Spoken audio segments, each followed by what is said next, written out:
নমস্কার বন্ধুরা, আজ আমি ফেসবুক সম্পর্কে কিছু গুরুত্বপূর্ণ তথ্য নিয়ে চলে এসেছি। ফেসবুকে কি করে মনিটাইজেশন পেতে হয়, মনিটাইজেশন করতে গেলে কি কি নিয়মকানুন থাকে এবং মনিটাইজেশন পাওয়ার জন্য কি কি কাজ করা উচিত সেইগুলি সম্পর্কে আমরা আজকে আলোচনা করব।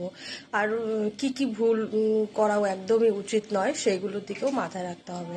তো সমস্ত কিছু আলোচনা করব। আমি এই একটি রেসিপি শেয়ার করছি। রেসিপিটি দেখতে দেখতে আপনারা এই সমস্ত তথ্যগুলো জানতে পারবেন। আমি কাজটা করতে করতে আমার সেই ফেসবুক সম্পর্কিত আলোচনাটা আজকে করব। তো ভিডিওটি একটু স্কিপ না করে শেষ পর্যন্ত দেখুন, তাহলে আপনারা জানতে পারবেন যে ভিডিও সম্পর্কিত ফেসবুক সম্পর্কিত যে নতুন তথ্যগুলো এসেছে, কিভাবে কি করতে হয়, কি করে মনিটাইজেশন পাওয়া যায়, নতুন তথ্য সেই সমস্ত কিছু আলোচনা করব। এবং যারা পুরনোরা আছি তারাও যাতে আরও কাজ করতে পারে, ওয়াচ টাইম কমপ্লিট করতে পারে, বিভিন্ন নতুন নতুন তথ্য নিয়ে আজ আমি আসছি। এই ভিডিওটি দেখতে দেখতে অবশ্যই সেগুলো আলোচনা হবে। চলেছে ডিম টোস্ট।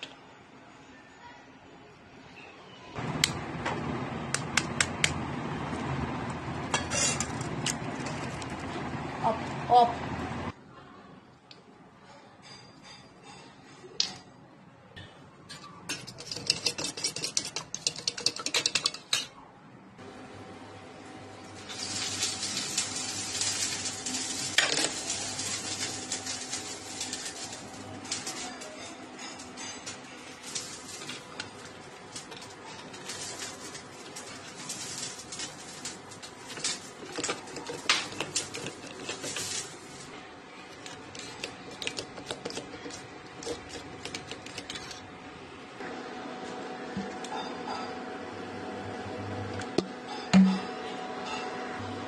यार ये खोले